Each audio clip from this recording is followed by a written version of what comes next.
Hello and welcome to the AFC Wimbledon European Adventure. That's right, ladies and gentlemen, because we finished second in the FA Cup, somehow or another we ended up in the Euro League, where we are currently third. We got to finish in the top two in order to move on. Today we're in Turkey, Meredith. Isn't that cool? Who would have thought it? AFC Wimbledon live and in Turkey. Very impressive work there by the Turkish fans. Extremely intimidating, it must be said.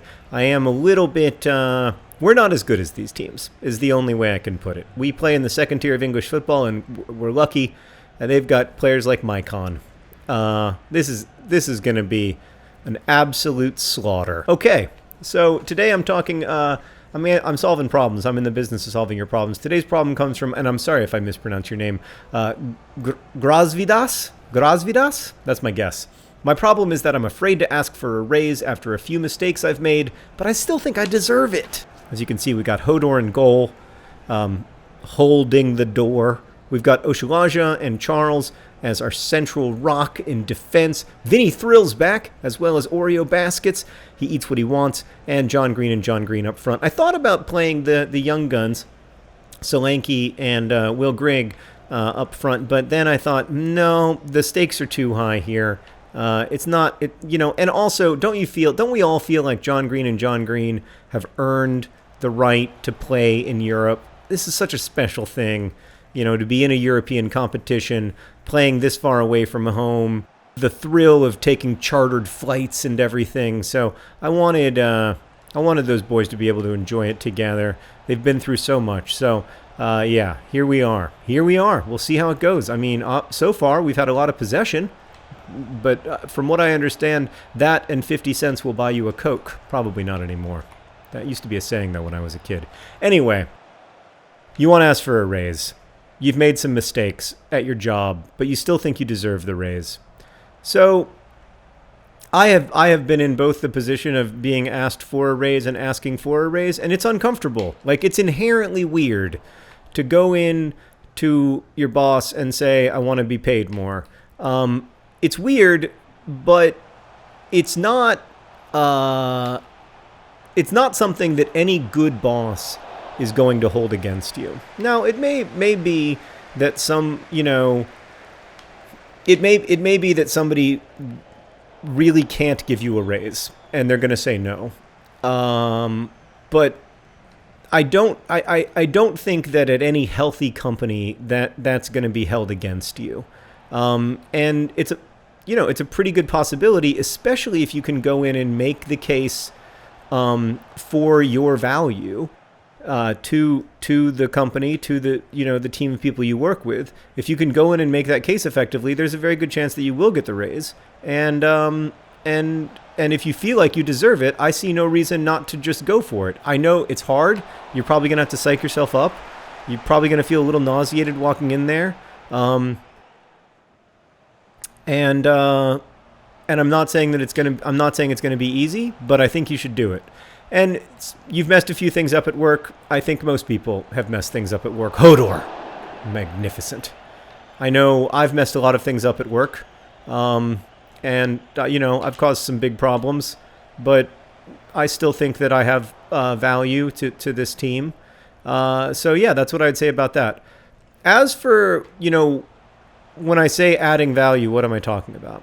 Well, some of it is the quote-unquote intangibles, being a good team member, helping out other people with their work, stuff like that. Some of it is in a pure value calculation. Like my friend Chris always says, oh God. He doesn't say, oh God. My friend Chris always says, that there are some people who can come in and ask for a raise, and there's no way that you can say no. And because you know as a business owner or as a boss just how much value they add. You know that that your organization or your team would be lost without them. And so they really have a ton of negotiating power. In a small company, a lot of times it really is as simple as, do you add enough, does your work contribute to enough revenue directly in the company that makes you, more valuable than the way that you're getting compensated. And if it does, then you need to go in and make that argument. Now, that is not, I don't think the calculations are nearly so like simplistic when you're dealing with, I've been unjustly maligned and rewarded with a, we could really stand to win this game. I know that we are away from home in Turkey and that a 0-0 draw would be a good result, but it would be super fun to make it to the knockout rounds of the EuroLeague. Like, there's no getting around how fun that would be. It would be even more fun in some ways than getting promoted to the Premier League. So, I don't know. Oh, God. That's a big mistake. Big mistake. Don't give the ball away in that kind of position. But then he saves it. Oh, and a really good job passing out of the back. If you work for a big company or like a restaurant chain or something like that, I think it's a lot harder because a lot of times there are built-in metrics for when people get raises, all that stuff. And that's good. I think there should be that. I think there should be like, I'm a big believer in annual raises or looking at raises annually so that people don't have to feel, hopefully, like, or, don't have to feel like the only way to get a raise is to come in and ask for it or feel like, their work is only rewarded when they put pressure on management to reward it. So I think, but if your company isn't doing that, and it sounds like they aren't, or if you feel like the way that they're doing that isn't adequate, which is what it sounds like, one or the other, oh boy, that could have gone anywhere, but Hodor was there. He was ready. Then I think you should feel totally free to ask for a raise. And again, I do not think that any healthy company is going to hold that against you. They might come back and say, like, no, you did these 3 things that were big mistakes and were really wrong. And like, once you learn more about how to interact in the company and how to, not pee on the servers, I'm not sure that's what you did, but I'm kind of imagining something like that. Then they'll be like, yeah, once you stop spilling coffee on the servers, you can get a raise. And then you'll be a little bit bummed out for a day. You'll feel a little bit of rejection maybe. And then you'll either decide like, oh, it's worth it for me to stay at this company because I'm learning a lot and I'm learning how not to pee on servers, and that's going to be valuable to me in whatever I do in the rest of my life. Or you'll say like, yeah, maybe it's time for me to start looking for another job because these people aren't really rewarding me in the way that I'd like, and I don't feel like they're being completely fair to me. And so I want to work for a company where the value that I add is being rewarded, which, by the way, money is not the only way that happens, right? Like, you also know, you can just sort of sense, I think, in an organization when your contribution is being valued and when it isn't. Get there. Oh my God, it was beautiful. And it's Vinny Thrill back from injury. Vinny, the madman Thrill. Oh my goodness gracious. Don't hurt him, John Green. Don't hurt him. Look at this. John Green cuts it back. Vinny Thrill, he was never going to miss from there. And he didn't. Oh, it's just gorgeous. Oh, my goodness gracious. All right. We got to get... we got to get Trotter on the pitch. I'm tempted to take off the John Greens, but they aren't tired. If they're not tired, why take them off and put yourself in a potentially bad position? I'm not taking off Vinny Thrill because he just scored a magnificent goal. I might take him off in the 90th minute as a way of just letting him feel the energy of the crowd. But that was awesome. Yeah, so that's what I would say. And the other thing is, like, don't be afraid to look for another job. Like, if you're not happy, if you feel like when you make a mistake, instead of, it being a learning experience, it's humiliating. If you feel like the team of people you work with are, they don't work the way that you want to work, or you feel like the culture of the company's toxic or whatever, like, I know it's really hard to leave a job, and I know it's scary, and I've been through it. Like, when I left my job at the American Library Association, I was incredibly scared, and I loved working there, to be clear. It wasn't that it was a bad job in any way. It was an awesome job in every way. It's just that we had to move to New York. And that's not where the office was.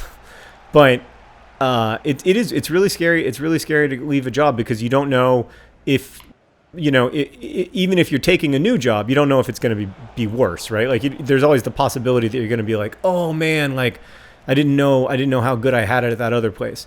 But life is, in your life, there are going to be so many of those.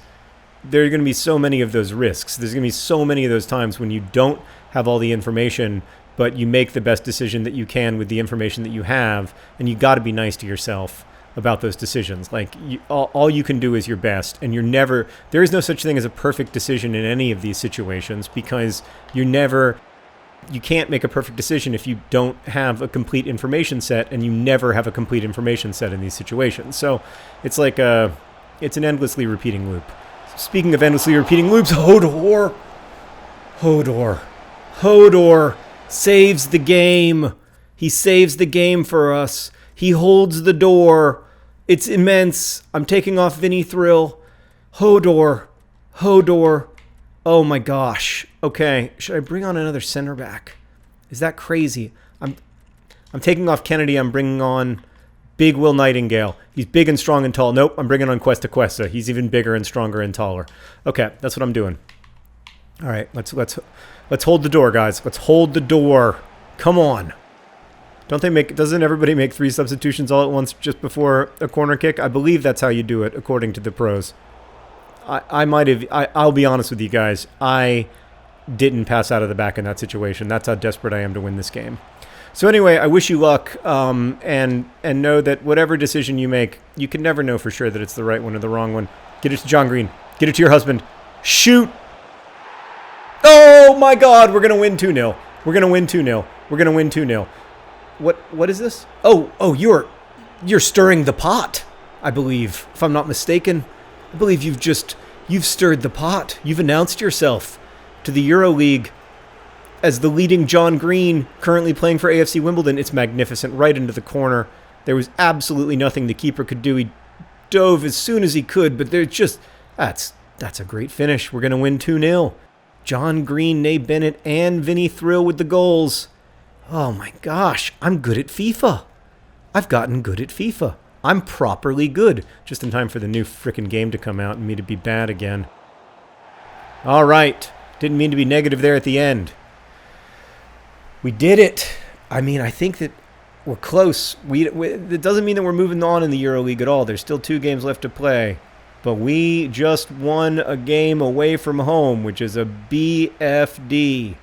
A big flippin' deal. Thank you for watching. Best wishes.